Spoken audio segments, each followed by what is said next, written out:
John 11. Now a certain man was sick, named Lazarus, of Bethany, the town of Mary and her sister Martha. It was that Mary which anointed the Lord with ointment and wiped his feet with her hair, whose brother Lazarus was sick. Therefore his sisters sent unto him, saying, Lord, behold, he whom thou lovest is sick. When Jesus heard that, he said, This sickness is not unto death, but for the glory of God, that the Son of God might be glorified thereby. Now Jesus loved Martha and her sister and Lazarus. When he had heard therefore that he was sick, he abode 2 days still in the same place where he was. Then after that saith he to his disciples, Let us go into Judea again. His disciples say unto him, Master, the Jews of late sought to stone thee, and goest thou thither again? Jesus answered, Are there not 12 hours in the day? If any man walk in the day, he stumbleth not, because he seeth the light of this world. But if a man walk in the night, he stumbleth, because there is no light in him. These things said he, and after that he saith unto them, Our friend Lazarus sleepeth, but I go that I may awake him out of sleep. Then said his disciples, Lord, if he sleep, he shall do well. Howbeit Jesus spake of his death, but they thought that he had spoken of taking of rest in sleep. Then said Jesus unto them plainly, Lazarus is dead, and I am glad for your sakes that I was not there, to the intent ye may believe. Nevertheless, let us go unto him. Then said Thomas, which is called Didymus, unto his fellow disciples, Let us also go, that we may die with him. Then when Jesus came, he found that he had lain in the grave 4 days already. Now Bethany was nigh unto Jerusalem, about 15 furlongs off. And many of the Jews came to Martha and Mary to comfort them concerning their brother. Then Martha, as soon as she heard that Jesus was coming, went and met him, but Mary sat still in the house. Then said Martha unto Jesus, Lord, if thou hadst been here, my brother had not died. But I know that even now whatsoever thou wilt ask of God, God will give it thee. Jesus saith unto her, Thy brother shall rise again. Martha saith unto him, I know that he shall rise again in the resurrection at the last day. Jesus said unto her, I am the resurrection and the life. He that believeth in me, though he were dead, yet shall he live. And whosoever liveth and believeth in me shall never die. Believest thou this? She saith unto him, Yea, Lord, I believe that thou art the Christ, the Son of God, which should come into the world.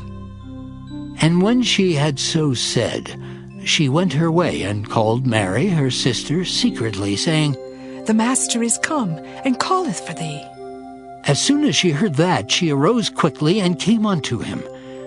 Now Jesus was not yet come into the town, but was in that place where Martha met him. The Jews then, which were with her in the house, and comforted her, when they saw Mary, that she rose up hastily and went out, followed her, saying, She goeth unto the grave to weep there. Then when Mary was come where Jesus was, and saw him, she fell down at his feet, saying unto him, Lord, if thou hadst been here, my brother had not died. When Jesus therefore saw her weeping, and the Jews also weeping which came with her, he groaned in the spirit, and was troubled, and said, Where have ye laid him? They said unto him, Lord, come and see. Jesus wept. Then said the Jews, Behold how he loved him. And some of them said, Could not this man, which opened the eyes of the blind, have caused that even this man should not have died? Jesus therefore, again groaning in himself, cometh to the grave. It was a cave, and a stone lay upon it. Jesus said, Take ye away the stone. Martha, the sister of him that was dead, saith unto him, Lord, by this time he stinketh, for he hath been dead 4 days. Jesus saith unto her, Said I not unto thee that if thou wouldest believe, thou shouldest see the glory of God? Then they took away the stone from the place where the dead was laid, and Jesus lifted up his eyes and said, Father, I thank thee that thou hast heard me. And I knew that thou hearest me always, but because of the people which stand by, I said it that they may believe that thou hast sent me. And when he thus had spoken, he cried with a loud voice, Lazarus, come forth! And he that was dead came forth, bound hand and foot with grave clothes, and his face was bound about with a napkin. Jesus saith unto them, Loose him, and let him go. Then many of the Jews which came to Mary, and had seen the things which Jesus did, believed on him. But some of them went their ways to the Pharisees, and told them what things Jesus had done. Then gathered the chief priests and the Pharisees a council, and said, What do we? For this man doeth many miracles. If we let him thus alone, all men will believe on him, and the Romans shall come, and take away both our place and nation. And one of them, named Caiaphas, being the high priest that same year, said unto them, Ye know nothing at all, nor consider that it is expedient for us that one man should die for the people, and that the whole nation perish not.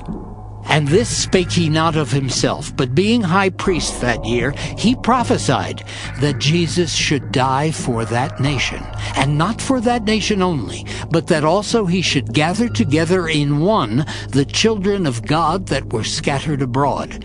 Then from that day forth they took counsel together for to put him to death. Jesus therefore walked no more openly among the Jews, but went thence unto a country near to the wilderness, into a city called Ephraim, and there continued with his disciples. And the Jews' Passover was nigh at hand, and many went out of the country up to Jerusalem before the Passover to purify themselves. Then sought they for Jesus, and spake among themselves as they stood in the temple, What think ye, that he will not come to the feast? Now both the chief priests and the Pharisees had given a commandment, that if any man knew where he were, he should show it, that they might take him.